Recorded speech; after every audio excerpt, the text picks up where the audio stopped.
recorded yet.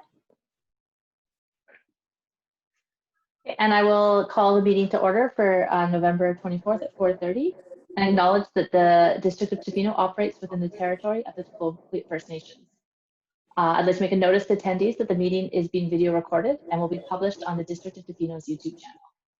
And I will call for an adoption of the agenda. Move adoption. Moved and seconded. Are there any changes? Councillor McMaster. Yes, I have an amendment to the agenda. I attended the VRL Board of Trustees meeting on the weekend. So I'd like to make a verbal report. So the motion I'm making is that a verbal report regarding the recent VRL Board of Trustees meeting be included at item 8.1 and that the November 24, 2020 agenda be adopted as amended. Seconder? If whoever has dogs barking, can you mute? That's me. Oh, sorry. Thank you. Okay, and I'm seconded by Councillor Anderson. Any other comments? All in favor? Okay. And then we have the minutes of the regular council meeting held November 10th, 2020. Move adoption. Second. Second. Moved in second. Any errors or omissions? All in favor? Okay, and then the minutes for the special council meeting held November 5th, 2020. Move adoption. Seconded by Dunlaw. Any errors or omissions? Is that, did Councillor Steer, was it an error or omission, or were you? Okay, thanks. All in favor? Okay, and then we will move on to public comment on agenda. Do we have any, Elise? No, no one has signed up for the public comment section. Okay, and I don't have a mayor's report. We do have some correspondence, and I believe that I would like to make a motion to allow former Mayor Josie Osborne to speak to the correspondence item. Is that correct? I'll second that. Thank you. All in favor? Hello, Josie. Thank you for promoting me to panelist. Thank you for having me here tonight, and thank you for passing the motion that allows me to speak. It was September 8th, 2020, which was the last council meeting that I attended. And at the time, I had no idea that this would be my last council meeting that I was able to preside and to be a part of this incredible team of people. And a lot has happened since then, as you well know.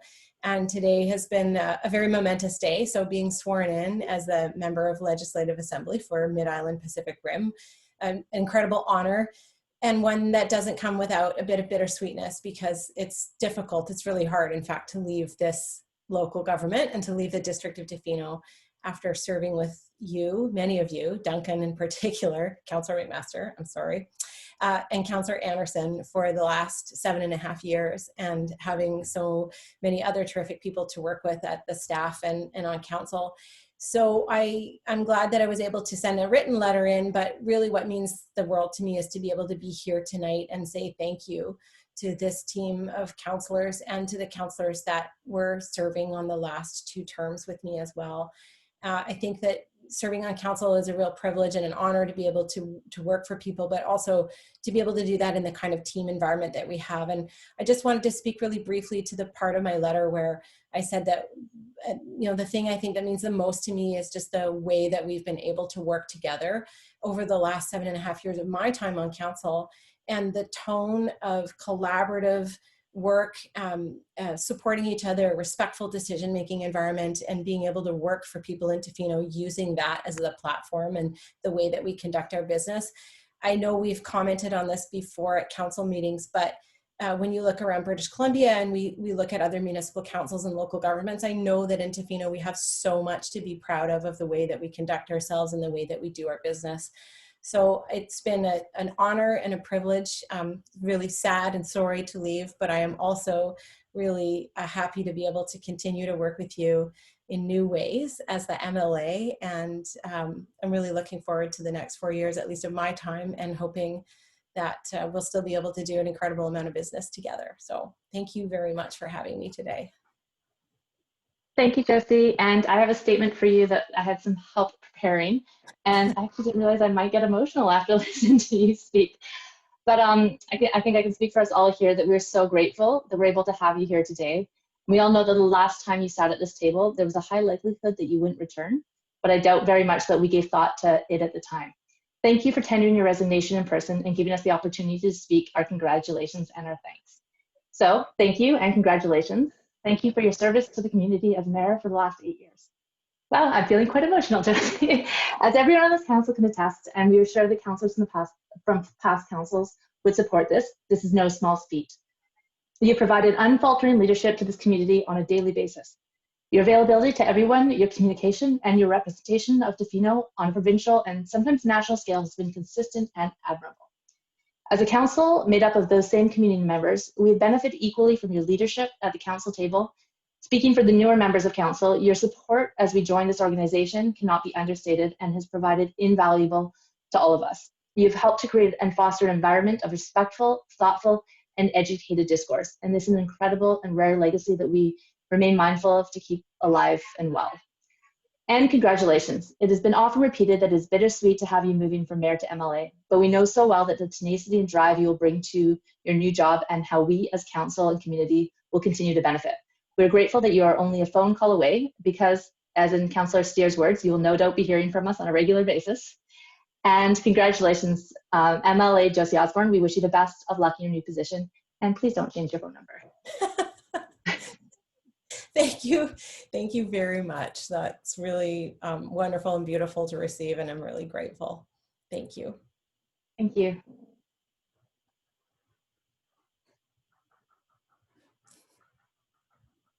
On that note, is there any other comments on correspondence? I don't know how you move on from that. So I guess now we'll move on to our presentations and reports. Yeah, for the 7.1 tactical plan, do we have a presentation? Sorry, that was a weird transition. Yeah. Fortunately, I'm first. I don't have a formal presentation for this report, but I'm happy to answer any questions. There weren't any significant changes to the tactical plan as presented by Tourism Tofino or the Affordable Housing MRDT plan as presented by the Tofino Housing Corporation. As I mentioned in the report, there were some minor edits to the tactical plan with respect to formatting and some additional information that the province requested. Those were all highlighted in red font, and so they were easy to recognize in the attachments. But if there are any questions, I will do my best to answer them. Do we have any questions? Would anybody like to move the recommendation? Oh, Councillor Law. Thanks, Nyla. I'm not sure if you can answer this, not being Tourism Tofino, but if we're going into meetings with Tourism Tofino and we're going to be discussing some of these, some of the things in this tactical plan, what happens if there's, if out of those meetings things change? How does it look with this tactical plan going forward? Is that set in stone, or is there movement there? Thank you, Councillor Law, through the chair. When Tourism Tofino came and presented to council, that was an opportunity to ask questions of clarification and provide comment if there were some perhaps minor edits or changes that were required to the tactical plan. The tactical plan does align with the strategic plan and business plan that was presented and approved by council when it was submitted to the province for this current 5-year term. So I don't believe it strays at all from what was included in those two documents that were approved by council. So at this time, the tactical plan will be submitted as presented to the province, and likely the activities more or less will be carried out as indicated in the plan. Thanks, Nyla. Would anybody like to move the recommendation?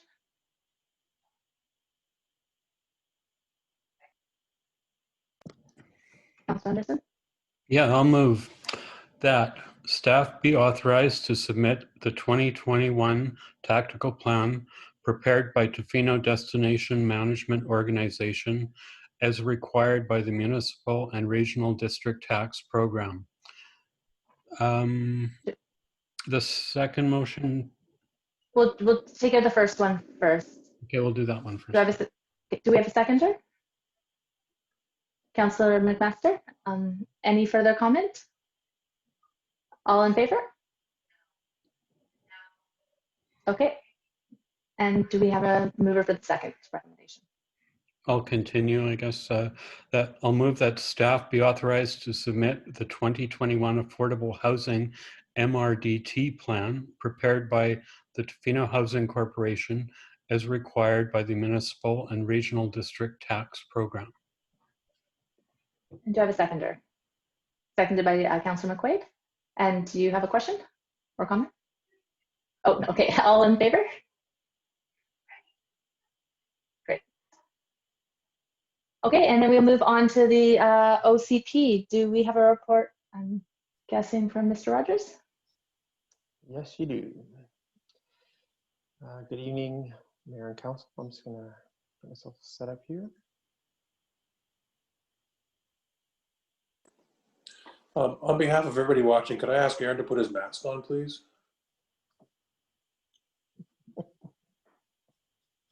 It's amazing what you can do with a little bit of mascara.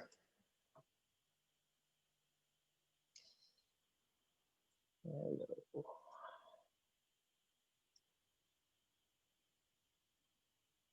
Great. I'm assuming you can all see my screen. I can all see you nodding, so I'm going to just minimize you and then move on with this presentation. So today we're going to be reviewing the first full draft of the official community plan. And at this point, we're at about 95% complete. There's still some work to be done in terms of formatting and typos. There's maps are yet to be updated, and then some editing in terms of what we hear back from the community and council in the next couple of weeks. And the expectation is that we would be taking this back to council in mid-December for first reading. But we'll get to that as we move through this presentation, which is probably going to be about 15 or 20 minutes. And so happy to take any questions during the presentation or following, whatever works best. So I think this is a slide that we're all familiar with. I won't spend a lot of time with it other than to highlight the last time that we were in front of council with this was in September for the Part C review. And then since that time, we've amended the OCP Part C based on the feedback received, and then worked with consultants to bring it forward into the form that's before you today.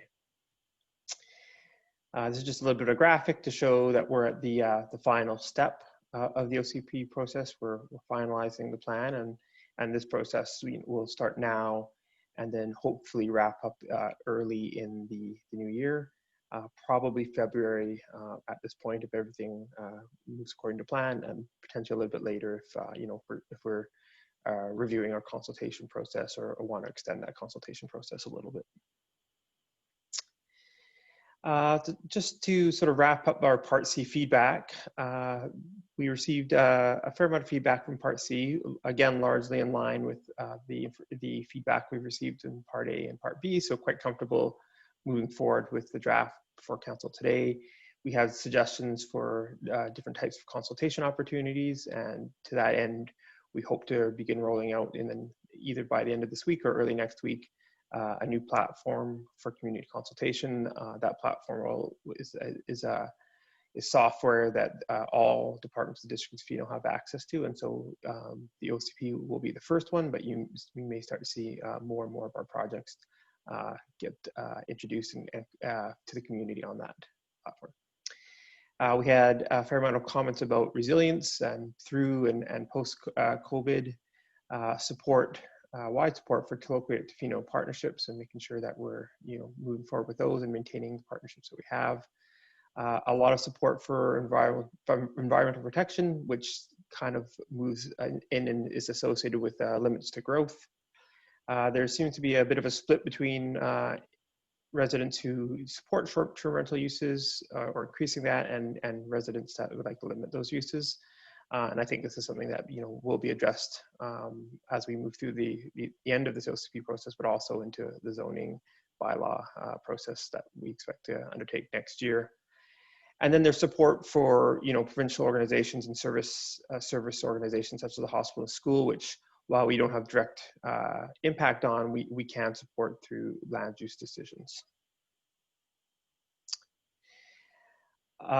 Through this process, we've also offered opportunities to Tla-o-qui-aht First Nation, the Housing First Nation, and the Hesquit First Nation to comment on the OCP. We have emailed and had conversations about this current version. We were fortunate to have an in-person meeting last month with a representative of the Tla-o-qui-aht First Nation, Giselle Martin.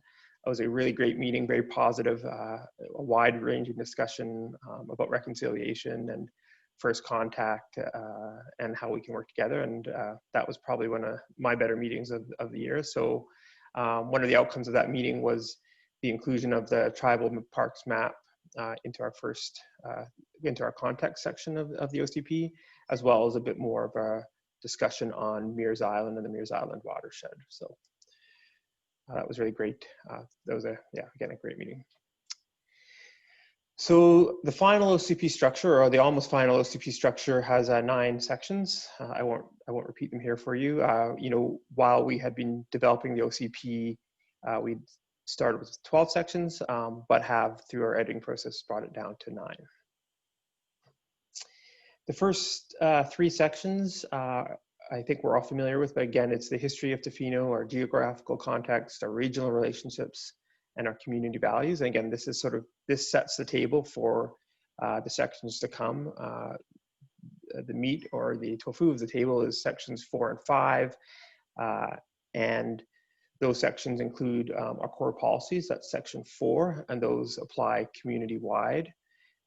Things like the economy or the environment, climate change, broader community values related to land use.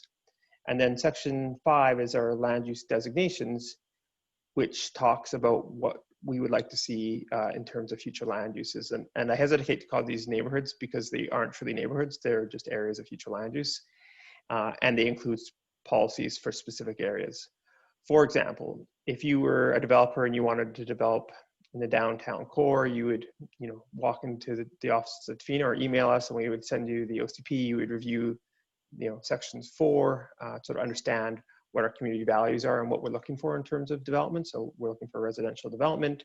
And then you would flip to section 5 and identify the section that you plan to develop and read again those specific policies. So it's like a finer sieve.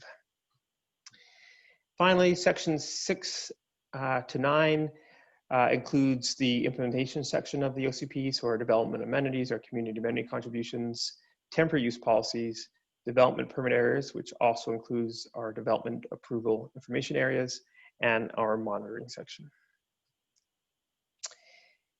At this point, I just want to review the OCP considerations that we talked about at the beginning of this process all those long years ago.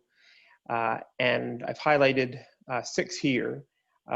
First and foremost was the intent to use this document as a step forward with reconciliation. And to that end, there are specific OCP policies and directions that are seated in that. And then also the process that we followed over this time has intended to be a process that reflected on reconciliation. And I think we've achieved that. The proof will be in the pudding, but I feel comfortable with that at where we're at now. Growth, water supply, and sustainability was something that was addressed and was a leg in the stool of this OCP, and the outcome of that has been real limits to growth in the short term based on a number of constraints. Housing was very important right from the very beginning, and this OCP has delivered a residential housing and affordable housing focus. Areas for commercial development have been identified in the downtown resort areas for limited commercial development depending on the level of water use being intended by those businesses. And then there were two separate plans for Cox Bay and Industrial Way that supports the directions in the OSP that we're planning to take. Just a little bit more on limits to growth. We talk a lot, this term is tossed around a lot, but it's truly what is in front of us today. OCPs are required to provide 5 years of residential growth. So for us, that would be till the year 2024. We have, based on a 2% growth rate, we're looking at about 130 residential units over the next 5 years. Any growth outside of that will require future infrastructure upgrades, primarily to our water system, but also to other infrastructure. The downtown and existing developed areas have been identified as the places where we want this residential development to happen. And we will be supporting density in these areas to ensure that the housing that is built is affordable. And to that end, the OCB talks about developing half of those units to be affordable. Even if we had water sorted out, there are still a number of other considerations to deal with over the next 5 years and further. So even if we developed a giant reservoir and had all the water we needed, there's still other considerations as we grow. Some of those being sea level rise, tsunami risk, over tourism, asset management, drainage, and electrical supply. And apart from all of those, there's still a lot of what the feedback we received supported maintaining our small town character and protection of the natural environment. And again, that's a different way to speak to limits of growth, about how we feel about this place and how we want it to be a generation or two in front of us. And finally, while there's limits to growth, of residential growth, we've also limited commercial and retail industrial development to certain areas of town, and specifically for low water users. And so understanding there still may be some need for the expansion of commercial retail and industrial areas for people to develop, well-paying jobs. So that, I might just stop us there, and then I'm going to walk council through two graphs that are somewhat complicated to look at, but I would like to talk through. So maybe I'll just stop and pause and see if there's any questions.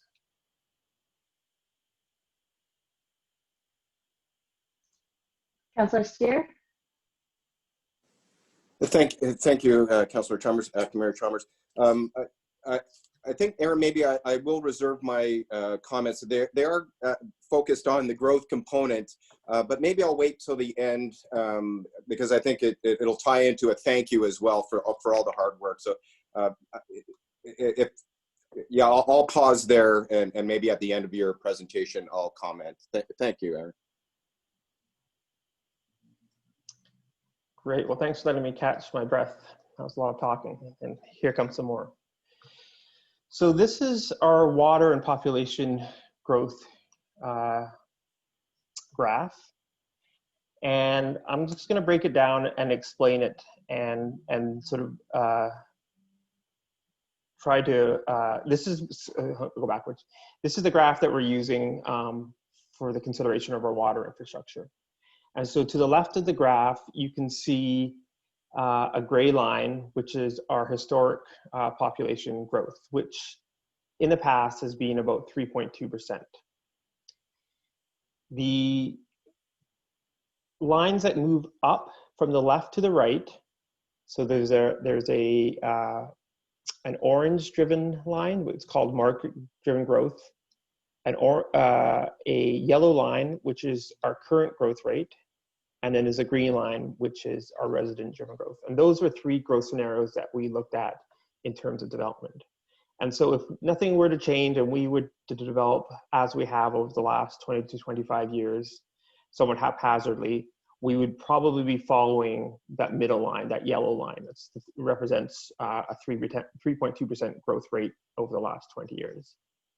If we were to follow a growth pattern that, based on the development demand that we believe is out there, we'd be looking at something significantly higher, and that represents that market-driven growth. And then finally, if we only are to develop in the way that we're we said we were or have in this draft, which is basically 130 units for the next 5 years, that represents a 2% growth, and that represents that green line you see on the bottom. The blue line represents the limits of our water system as we know them today, and understanding that there's a fair amount of risk associated with the model that we used. The model was an Economics model developed, I believe, in 2014, 2015. Because of, at the time, we didn't have a lot of data, the uncertainties of that model were quite wide. This line is expected to move at some point in the next year or two as Mr. Work and the crew at Public Works starts to understand what's going on with our water system and what our deficiencies may be. So this graph is a point in time, but it is what we've used to try to imagine what the future will be. The red line represents land that's already zoned and has been zoned probably since the 1980s. And that represents a risk to Tofino. That is water, that is land that we've already zoned and do not, according to this, under this graph, have the water for it. So that is what that represents. The dotted lines, the orange, yellow, and green dotted lines to the left of the screen, the vertical lines, show when we'll run out of water under the different scenarios. So under the market-driven growth 4% rate, we run out of water in roughly 2023. In the current growth rate, we'll run out of water in roughly 2024, and the resident-driven growth will run out in 2026. And again, this is all to be taken with a grain of salt. Those estimations will change over the next couple of years, and it's expected that those the new data that we receive next year, hopefully, will inform the mid-OCP review, and likely this graph will be adjusted and potentially our growth targets adjusted at the same time. The next graph shows what this looks like in terms of resident and commercial accommodation. The green line along the bottom represents that 2% growth in the District of Tofino over the next 5 years. And you can see that between the dotted vertical purple line and the dotted vertical blue line. The yellow line represents our accommodation sector. And you can see here that is flat because we're not supporting any future accommodation growth for the next 5 years. The orange line represents a combination of those two, so the total of those two lines. And you can see that even with just the residential growth at 2%, we max out that water in 2025, 2026. And that if we wanted to continue to grow our residential population at a rate of 2% post 2025 or 2026, we would require new water infrastructure to support that. Does anybody want to ask any questions before I move on from those graphs? Councillor McQuaid and then Councillor Steer. Yeah, sorry, Erin, can you just pop back to the first graph for me? Awesome. What are the second orange and yellow lines there to the right? Those are based off of, let me just try to remember this.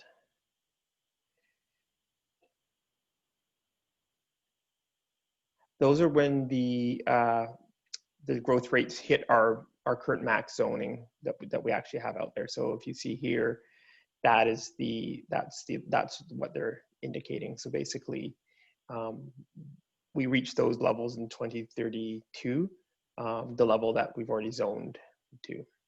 I'm not sure these are necessary on the map, but that's what they're showing. The years in which those different growth scenarios hit what our current zoning is. Okay, thank you so much for that. Councillor Steer. Yeah, thank you, Erin. I just had a question regarding, there is a latent demand in areas that are already zoned, and I'm thinking particularly in the commercial accommodation sector, for example, the C5 zoning. And in the graph, it indicated a certain demand. There is capacity within that C5 zoning without any other approvals in the commercial accommodation sector. How does that line, I guess you'd call almost latent potential, affect that line, or was that inclusive in that line? So that's inclusive of that line. So anything in the red section here is areas that we've already zoned. That would include the C5 zones and all the other zones that have latent development rights. So you can see our water limits currently, that as we understand them, are here in blue, but what we've actually zoned here is in red. So we already have, this red represents a risk to the District of Tofino. And so again, we want to avoid, what we would like to do if it's possible is move that red line down or the blue line or the blue line up and to eliminate that risk. And so even with this slight green residential, 2% residential growth, it doesn't eliminate the fact that we have this risk here. That risk is almost an existential risk to Tofino. It's there. This OCP, talks about limits to growth in the future, but it also talks about potential risks and potential amendments to our zoning bylaw through the zoning bylaw review to sort of move that line down, which the term is down zoning. So if there are properties out there in District of Tofino that have a fair amount of rights when it comes to zoning and water, then there is an argument to say that to reduce our risk, we may want to consider down zoning in some cases. Great, thank you. Appreciate it.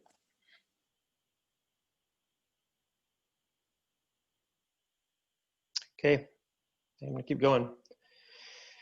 The development permit section we've talked about at council before. They have been moved to the zoning bylaw. They're easier to modify and easier to, and it helps to streamline our development processes to provide a more holistic approach to development. We've also included variances within development permits. And so these are variances that the third type of variance that the local government allows us to do, and they would only apply to areas that are under a development permit area. So for example, if you were in the riparian area and you wanted to build a house, but there was a stream going through your house and you had to vary a setback, so you would stay out of the stream setback, you could apply for variance through this process. Because development permits, environmental development permits are issued by staff, it would be a variance that staff would handle. If, for instance, you were in the downtown core and you wanted to build a affordable residential development and you wanted to have an extra story of height to give you the density that you needed to make that happen, then that variance would go to council in the development permit itself. So the framework that we're using is the same framework that we have in our delegation bylaw. And so for any variances connected to environmental DPs, staff would handle. With any variances in the downtown core or to do with form, council would issue that development permit and variance. And remembering that if someone applied for a larger height building outside of a development permit area, that they still have to go through the regular variance process, either a DVP or the Board of Variance. In the monitoring section, we've identified this in the budget for 2021, and it will involve the development of indicators, both for the District of Tofino OCP. So how are we doing on, ensuring that there's enough housing being developed? How are we doing ensuring there's forest protected, or that the economy is supported? And then also we'll line those up with the UN Sustainable Development Goals as well. And so there'll be sort of a two-sided indicators, hopefully that they may actually just relate to each other, but we'll be able to track our progress both for ourselves and our updates, and also to understand how we're doing on in a bigger context. In terms of maps, there's 3 schedules. The first schedule will be the proposed land use schedules, and those are the 6 future land use areas. The second schedule would be the development permit maps. And the third schedule will have 2 maps, sea level rise and tsunamis. And that schedule will be for information only. So if someone wants to see what 2 meter sea level rise looks like, or 1 meter sea level rise, that map will be there for information, as well as understanding what tsunami inundation looks like on the peninsula. Other maps will be included, including road typologies, infrastructure, and public facilities. Those will be sprinkled through the maps. And just to remind council, as I said to you, I spoke to you earlier in the meeting, the maps will be updated and reformatted for first reading. We're currently working on those right now. If the bylaw receives first reading, at second reading, staff expect to introduce 6 amendment bylaws related to the OCP. We expect updates to the zoning amendment bylaw in terms of development permits. We're going to suggest replacing the land use and procedures fees bylaws with a new development approvals bylaw, update the delegation of council authority bylaw for create a development approval information bylaw, update the MTI bylaw notice, and update the fees and charges bylaw. Post first reading, the district is required to refer the OCP to the Director of Finance, who review in light of the financial plan. There has been an initial review, no red flags were raised, but there'll be a further and deeper review post first reading. This is the same requirement for our Director of Engineering and Public Works, and the plan has to be reviewed in light of our waste management plans, and the ACRD will also have to take a look at that. So following first reading, during that consultation process, those three people will get that information, get that referral. And also speaking about engineering input, the Director of Engineering has worked with planning to update this version. We removed some water infrastructure data as it was sort of deemed too fine to be in this sort of broad of a plan.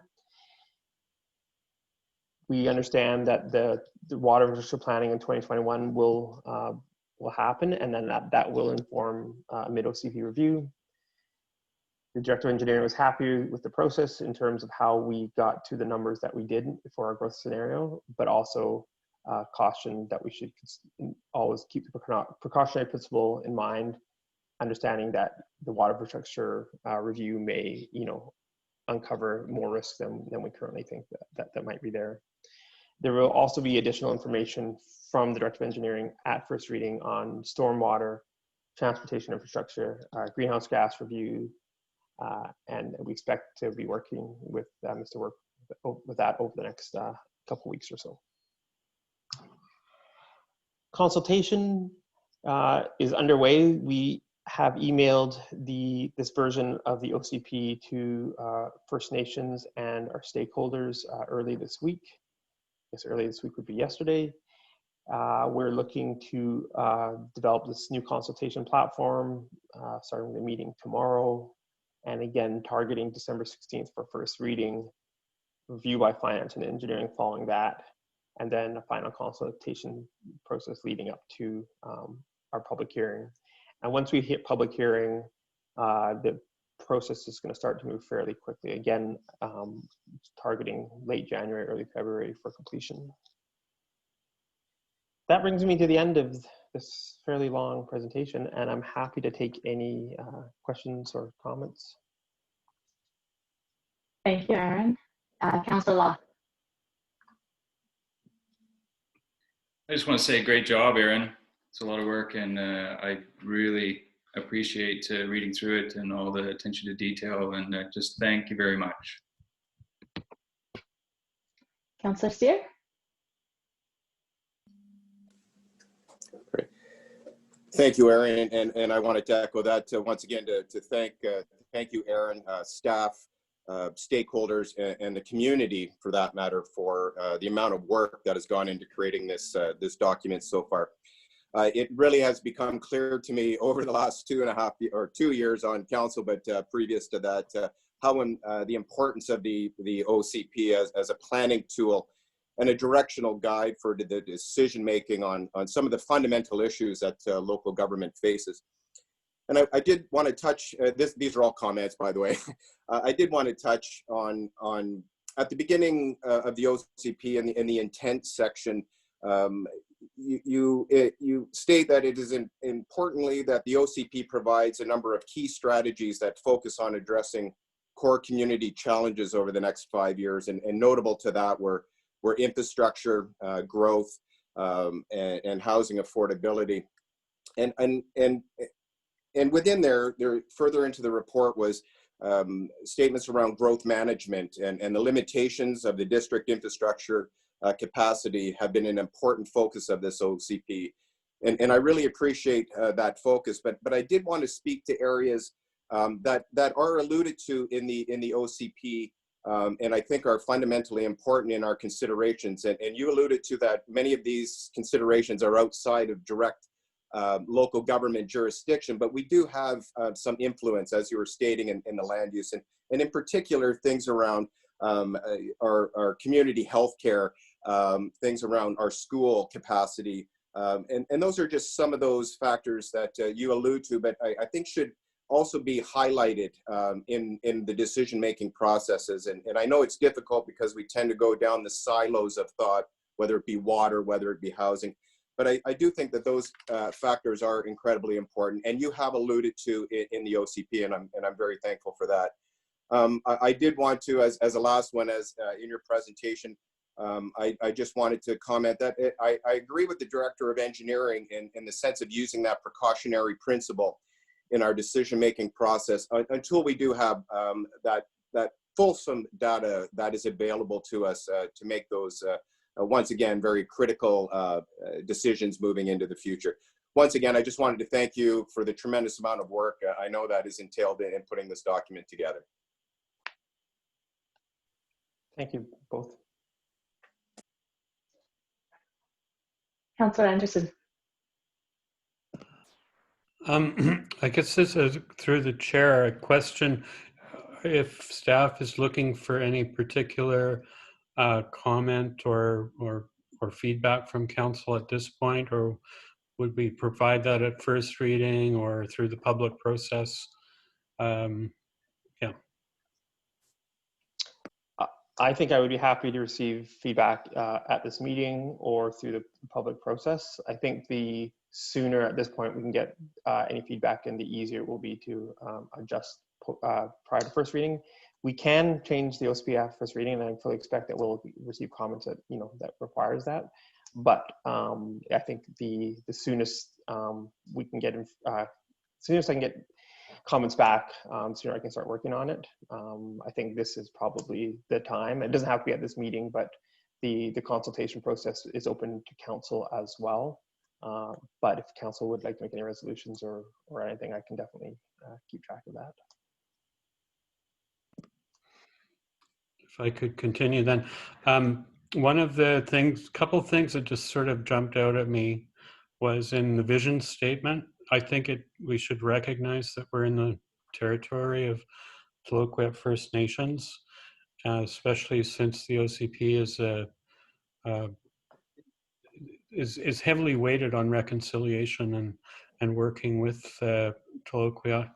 So I think some statements about that in the vision statement might be stronger, sort of emphasizing that a little more strongly. One of the other things that kind of surprised me was the tourism designation in the Chesterman Beach sort of central lands area, the undeveloped lands off the end of Howard Drive. I'm not sure sort of where that came from. I always thought that it was in the former OCP had a designation of residential with sort of a commercial hub. I could be wrong, but I'm just wondering where that designation came from. If it's a carryover from previous planning or if that's something new proposed in this OCP. Great. I'm just going to answer that question as I look at the maps. The tourism section was the tourism.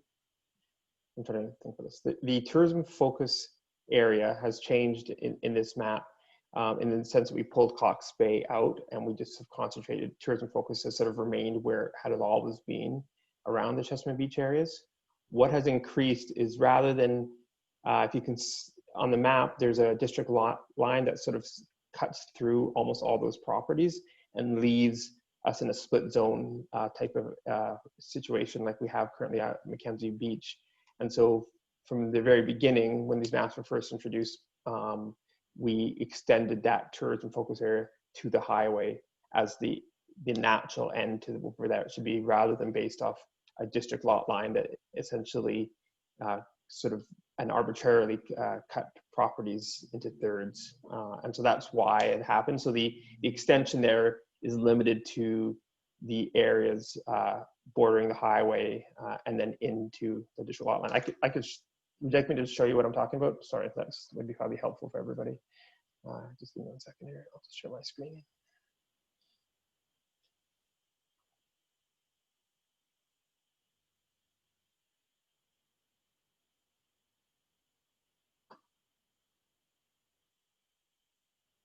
Okay, so I assume everybody can see the map.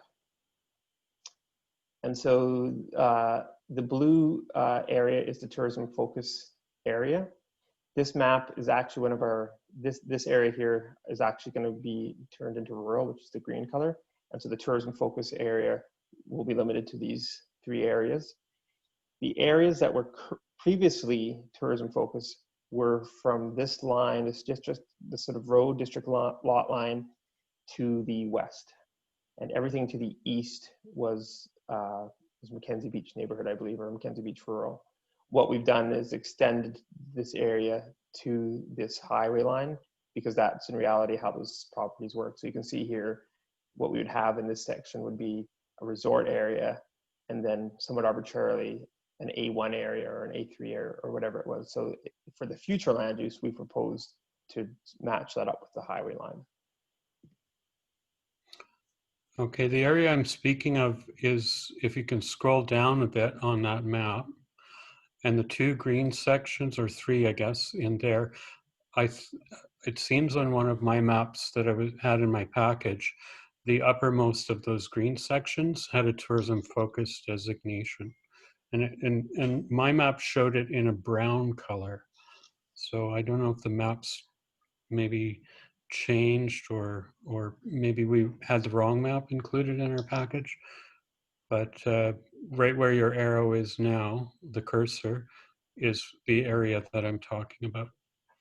Yeah, so this area in the past has been Chesterman Beach neighborhood. So it's been an area designated for significant growth. And I think Councillor Anderson, you probably walked back the years with me when I started, and there is a fairly large application for this area, about 250 units of property. That, because of our constraints, has now been designated, or is proposed to be designated, as rural and open space areas. And so larger lots, but not tourism focused. Aaron, if I could speak to that, on page 143 of the council package, I understand what Councillor Anderson is saying. It does say tourism focused development permit area. Okay, 1 second.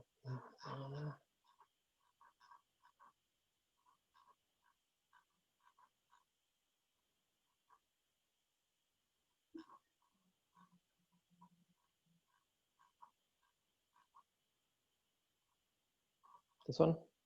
There we go, that one. Yeah, that's a mistake. Yeah, that's not intended to be tourism focused. Okay, well, thank you. I will, sorry about that. It's on the wrong map. I will add it to my list of map updates. Okay, I thought it would be fairly controversial before public review, and also I was surprised to see it in an OCP that's moving more towards residential. So thanks for that. Thank you.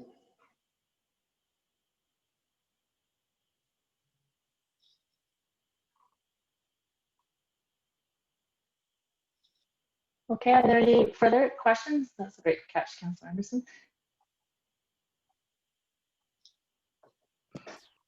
I'll forward a couple of little detail-y things that I don't want to take up too much time on council today with it, but I'll get those to you. Thanks. Councillor McQuaid? Yeah, just a couple of comments. Thank you. I know that this has been an incredible amount of work over a long period of time. And on that note, we did get a lot of feedback about the timing of this particular OCP update and the fact that this is coming, post a particularly difficult summer for this community. And I was really happy to see your incredible ability to incorporate a lot of the feedback that came back from our community on Part C into this OCP. It took into account the ideals that were originally espoused for our OCP and still managed to capture the experience of a community that went through quite a difficult summer and is still going through a difficult time through COVID. So I was really happy to see that. And I think it addresses a lot of those concerns in the context of the resources that we have in our community and the pinch that we're feeling kind of between growth and resource availability. So I was happy to see that. I'm happy to send any smaller comments. I did have a question about Tla-o-qui-aht consultation, if it was done primarily on Part C or on the overall OCP. The Tla-o-qui-aht consultation has been part of the process in the beginning, but it has largely been by email and providing information and direct letters to Chief and Council. The conversation that I had with Giselle was wide ranging over the entire document. So we talked about the 75% version. And then I since sent on the 95% version with the updates to tribal parks and Mears Island. And so it was I don't call it informal, but it was a meeting that came together fairly quickly. And Giselle sat and we spoke about land visioning versus land use and different perspectives. And then I just highlighted a couple of the areas I thought that the OCP matched up with some of those perspectives, and then promised to send on the OCP, which I've done since, and set up another meeting, hopefully set up another meeting to discuss that. So the process has been all along through the last 3 years, has involved communications with the Tla-o-qui-aht First Nation and the Housats and Hesquit as well. But again, this has been my only in-person meeting in 3 years, so I won't pretend that it has been anything but emails at this point. For sure. Perhaps something that I might suggest was that there is some language regarding the operation, just kind of colonial first contact, that might want to be not revised, but looked over carefully. I was thinking particularly in terms of the language around the residential school and just kind of that careful language that we'll have to choose, that if we are going to include that portion of our history, that I think coming closest to the most accurate language will probably be best. And I also felt similar sentiment about our inclusion of the treatment of the Japanese community, and some of the language there I felt was perhaps a little bit, it circumvented a little bit of what actually happened. So I just wanted to make sure that if we are going to go the route of including these in the history of Tofino, that we get closest to approximating the truth and going through some consultation process with those communities to make sure that we're accurately representing this if we are going to put it in our OCP and stand confidently by it as counselors. I would just really love to know that we're putting something in there that reflects the truth of our community, not just the current community, but historically. So that would be my suggestion there. And then anything else, I'm happy to email. Great, thanks so much. Giselle and I did touch on first contact, and that was the term brought up by Giselle, who said, I believe we're still at first contact, and I believe it'll be happening for another 100 years. And so, but I do take your point, and I did have a side conversation with Giselle about potentially reviewing that section. Giselle has someone we've worked with in the past as a consultant to help us with our language for our trail signage, Tonkin Trail specifically, and it was a great resource for us. So that's something that I'll definitely connect back with Giselle about. And then yeah, I'll think on the Japanese expulsions of the the 40s and think about what the best way forward in that is. I mostly was going off history books. Again, I understand perspectives on history, you know, who writes history. So I'll see what I can figure out there. Yeah, and just if I could, through the chair, just to express my gratitude that we are moving in that direction as a staff, and that we have you leading that with this take, I think is extremely valuable, and I'm really proud of that work. So thank you.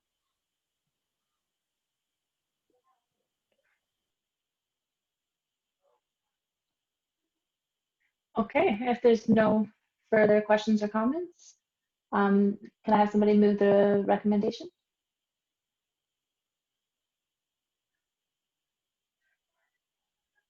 Councillor Law. You're muted. There you go. I think that's the first time. Here we go. I move that the report titled Draft Official Community Plan dated November 24th, 2020 be received for information and discussion. The seconder? Councillor McQuaid. Any further comment? Okay, all in favor? Okay. And then we'll move on to the draft of the acting mayor schedule. Do we have a report, please? Good evening, Mayor and Council. I don't have a presentation for you tonight, but just to preface the report, staff is looking for some direction from Council tonight, specifically just looking carefully at the dates proposed for 2021. And then in the second recommendation, this is a bit different than the annual recommendation that you would have about appointing an acting mayor schedule. And staff is again looking for a little bit of direction about how you'd like to handle the next few months in the interregnum period before a new mayor is elected. So happy to answer any questions about the report, but really looking forward to the discussion. Thanks. So I'd say we will let's discuss one at a time and put our minds to the first one. And one thing I think I prefaced with saying is that with the understanding that as we have the election, that we can revisit this again with the new council. Is there anybody that wants to start off the conversation?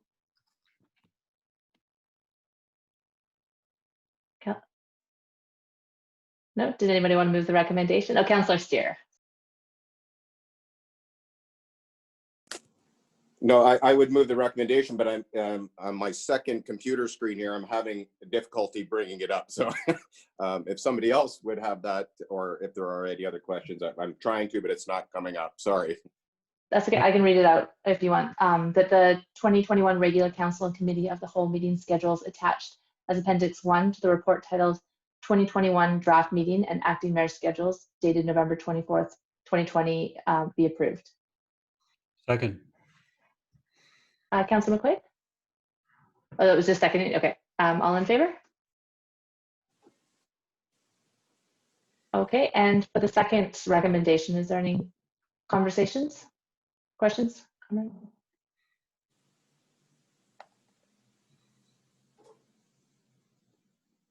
Nothing. Okay. Did anybody have any conversations about whether we continue with the rotation or designate one acting mayor? I know there's been some various conversations about that. Councillor Steer? Councillor Anderson? Sorry. Councillor Mute Steer is throwing everybody off. Yeah. Sure, I'll make a quick comment. In lieu of and I know staff are looking for some direction moving on the acting mayor schedule at this time, and my feeling there's some discussion around having the potential continuity of a single voice in terms of communications to the community at large. There's also been some discussion about how that appointment might work, or how about a more consistent form of messaging out to the community as one of the aspects of this rotation of an acting mayor until our by-election. I would suggest that I would like to have some comment from fellow councillors. My feeling is that at this stage that if a discussion with staff around the ability to have a consistent message, and I think most of that is centered around COVID and the public health implications that are coming down from the province, where I would be comfortable with the rotating schedule of an acting mayor to continue as is until I believe it's 4 months, could be 5 months, until the potential by-election, which we tentatively discussed as maybe being in March. That's all. I don't know if that's helpful, Elise, or not, but. Councillor Anderson? So there's been a bit of discussion about going with one councillor as acting mayor over the next few months, and some discussion around that being current acting mayor Chalmers, as she's been on a communication schedule and fulfilling some of the jobs with sitting with Island Health, staying informed on COVID and speaking publicly on several occasions, and working with staff to have a clear COVID message coming from the community. So I recognize the value of continuing with that form of communication. It doesn't necessarily entail any one councillor taking over the acting mayor position for the whole 5 months, but I think there's great value in continuing with Councillor Chalmers sitting on that Island Health working group. I forget what it's called now. Councillor Chalmers, forgive me. But I think having a consistent person at that table, rather than somebody trying to come up to speed every month as we rotate mayors, is really valuable. And to have that person be Councillor Chalmers would be great. She also was on the COVID task force, one of the COVID task forces, so has a good grounding in the COVID communicating that has been done from the district. And I would be really glad to have Councillor Chalmers continue in that communicating role around, particularly around the COVID issues, as those questions and media come forward to seek a comment from the district. So that's kind of my preference, that communication, that continuity goes forward. Whether or not one councillor serves as acting mayor, I don't think is important, but I think it's important that Councillor Chalmers remains the point person on the COVID issue. The acting mayor may be the one that comments on other issues that come forward around development or particular issues before council outside of that. But I think it's really important that the COVID message is really well informed and is consistent. So that's my thoughts. Thank you, Councillor Anderson. I just want to clarify that I wasn't on the task force, but I was on the Tourism Tofino Resort Association. So I think that was, I represented sort of that part of the community in the earlier COVID talks. Councillor McQuaid. Thank you, Acting Mayor.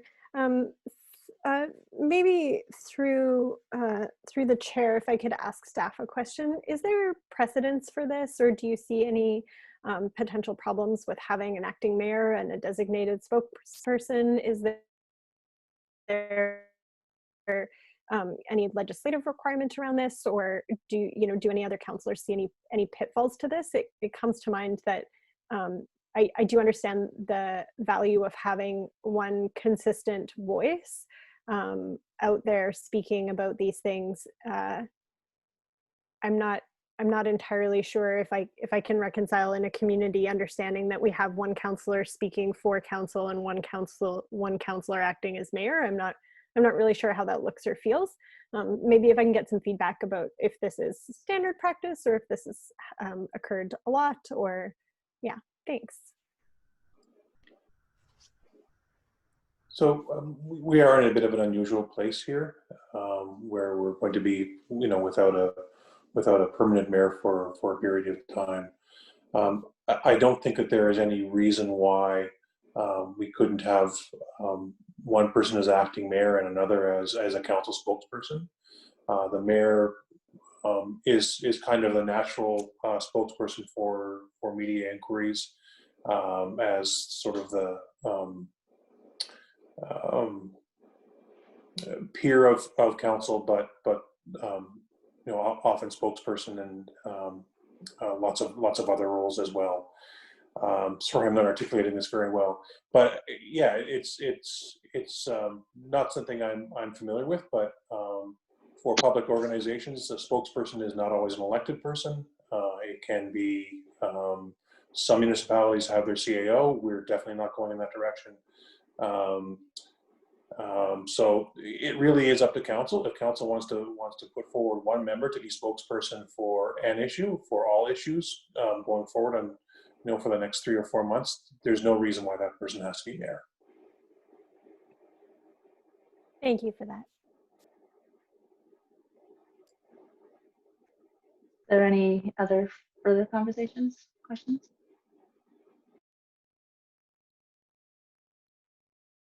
Councilor McMaster, did you have any thoughts on this? As you'll be one of the. I think that's a good suggestion from Councillor Anderson, that Councillor Chalmers act as spokesman on COVID matters to the community. I think that's a really good suggestion. And then I'd be happy with just alternating the mayor for the next 4 months or whatever, how long it takes. Okay, thank you. And Councillor Law, did you have any comments on that? I agree with Councillor Anderson and Councillor McMaster. I think that's a good compromise, and my plan is not to be on council during this time, so really it's up to the councillors. But I think it's a good plan. Okay, and I'm happy to continue that. So I guess if somebody would like to move the recommendation. I'm happy to move that council directs staff to draft a 2021 acting mayor schedule, which provides a rotation of councillors to serve as acting mayor until the conclusion of the 2021 by-election. If I could pause here and ask Elise if it would be necessary to also add a clause appointing a member of council to be a designated spokesperson. Through the chair, it's not necessary to do that by motion. It could change at any point, and yeah, it's not necessary. You can stop. Great, then I'll be full stop. Do I have a seconder? Councilor McMaster. Any further questions, comments? Okay, all in favor? Okay, and then we'll move to the Essential Service Agreement Water and Wastewater report from Engineering and Public Works.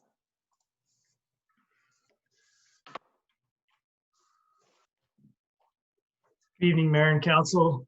My name is Fraser Work. I'm the Director of Infrastructure and Public Works for the District of Tofino, and tonight I'm here to present a report without slides or presentation about Essential Services Mutual Aid Agreement for Water and Wastewater Operations.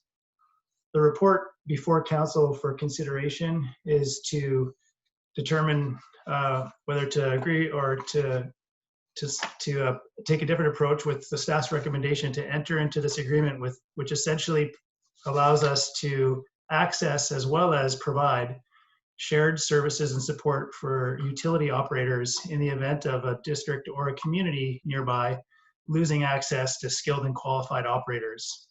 The agreement is a legal structure and administrative structure that's been developed in cooperation with neighboring municipalities of Tla-o-qui-aht First Nations, Parks, and ACRD, which was started in the early days of the COVID pandemic and progressed as an element of contingency planning and business continuity planning to make sure that in the event of a loss of critical operator directly due to COVID related illness, that we could access a skilled and qualified operator in a nearby community to help us maintain services like water treatment, as well as sewer and sanitary sewer operations. There's a list of sort of high-level details in the report and a more obviously comprehensive understanding of the agreement in the paragraphs contained in the appendix. But I think that's probably a summary that's required to drive some discussion. So I'll stop there and be open for any questions from council.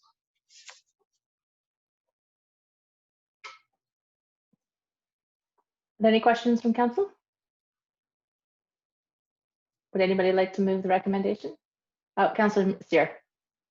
No, I'll make the recommendation that staff be authorized to enter into the Essential Service Mutual Aid Agreement attached as Appendix 1 to the report dated November 24th, 2020. I was able to get the screen back up. And Councillor Law. Seconded by Councillor Law. Sorry, any further comments? All in favor?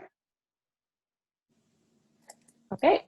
That moves us to business initiated by council, and we'll start with a verbal report from Councillor McQuaid regarding the Collaborative Service Committee and Coastal Agriculture Roundtable. Yeah, thanks, Acting Mayor Chalmers. So these are two committees. I believe Councillor Anderson has also attended the Coastal Agriculture Roundtable.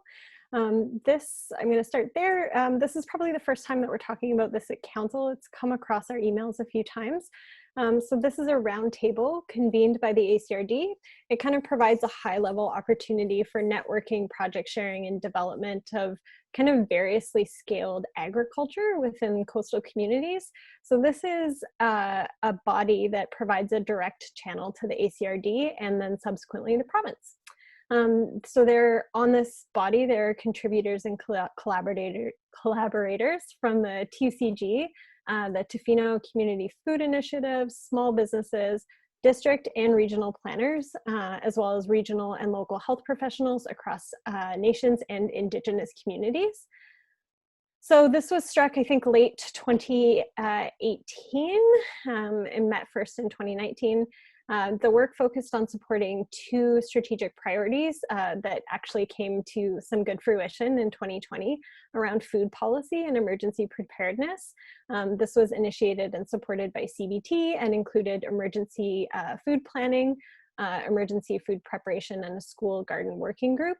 And then the second priority was local food production and project development. So both of those that we talked about were extremely useful in 2020 as we had a lot of discussions locally around food security.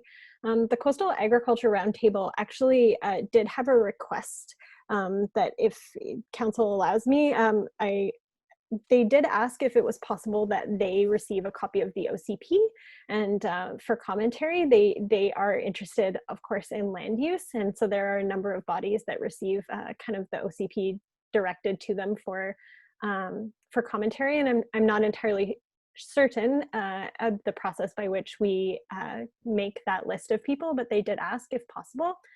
And they are also looking for committee memberships. So they've been directed to speak with Elise about possible appointees named to the ACRD. So if anybody is really interested in coastal agriculture, as an endorsement of this group, this is actually a really interesting group of people that are quite passionate about food security. There's everyone from kind of what they call granny gardens to people who are interested in agriculture and chickens and everything. And it's probably one of my favorite committees that I attend. So strong recommendation if anybody would like to join the CAR committee. The second one is the Collaborative Services Committee update. Again, I think this is one I may not have given an update on before, but I have been here for a little while. So this was a committee created by the Long Beach chapter of Rural and Remote Divisions of Family Practice. This is to enable shared leadership in the healthcare region for design, planning, and implementation actions. The intent of the committee is to kind of enable learning across the region. This is promoting collective action and response and advocacy The main drivers of that group are Division of Family Practice, Island Health, and the First Nations Health Authority. So many of the updates or opportunities for advocacy that we've seen at this table have actually originated out of this committee. The focus of this committee's work, research, and advocacy has been around two identified priorities for the past year and a half. Mental health and substance use resources and service, and access to primary care. As Council knows, in the conversations that we had with Minister Darcy at UBCM this year, our area has been historically underserved in those resources, something this Council has really thankfully advocated for on a provincial level. As a result of the work done at this committee and other tables, I can report from this committee that there has been a psychiatric nurse added to the resource pool, a part-time social worker, and the vacant positions have all been filled. Currently, Island Health and Mental Health and Substance Use are also working towards funding for an additional 3 substance use workers for this area, which will round out and fill current staffing challenges in a meaningful way. As a result of those changes, this committee's decided to shift the mental health and substance use support out of their primary priorities and are focusing now around long-term care. I anticipate that the support and advocacy for mental health and substance use won't cease to be a topic of discussion, but it will probably now take a secondary focus. I'm pretty sure that anyone on this committee would hate that I say this out loud, but it did really feel like a little bit of progress to move mental health and substance use out of a priority position. And I think that that is in no small part the incredible work that the people on this committee did and some of the advocacy work that's happened in town. So those are my updates for those two committees. You know, I would encourage any councillors interested in either of them to reach out.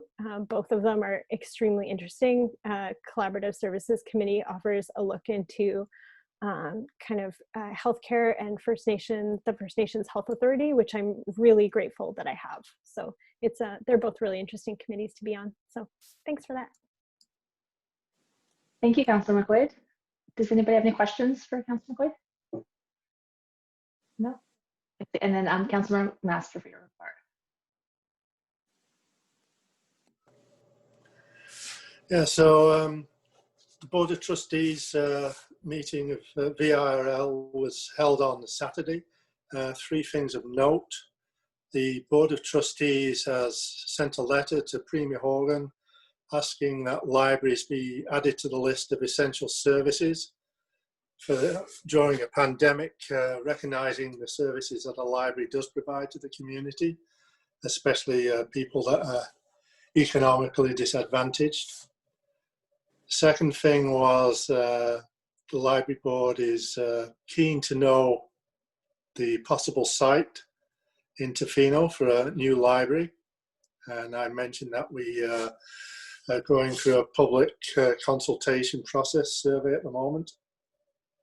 And the final thing, and I think this really only applies to Councillor Anderson, because I think he's the only other person on council that has met it, is that Rosemary Bonanno, the Executive Director, has announced her retirement and will be departing sometime next year. Any questions?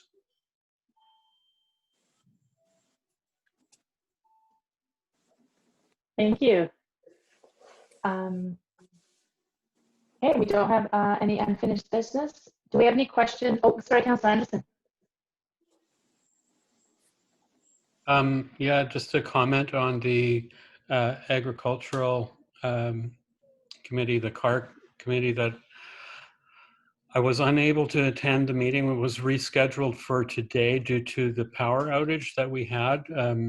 I think it was the 19th. But due to previous commitments, I was unable to attend today, but I will do my best to find out what occurred and give an update next council meeting. Thank you. Okay, and do we have any questions? No, no one has signed up. Okay, thank you. And would anybody like to move the recommendation to move to a closed session? Councillor Locke? Oh, I will move that the meeting be closed to the public pursuant to Section 91AC of the Community Charter to discuss matters relating to personal information about an individual who holds or is being considered for a position as an officer, employee, or agent, and employee relations. Seconder? Okay. All in favor? Okay.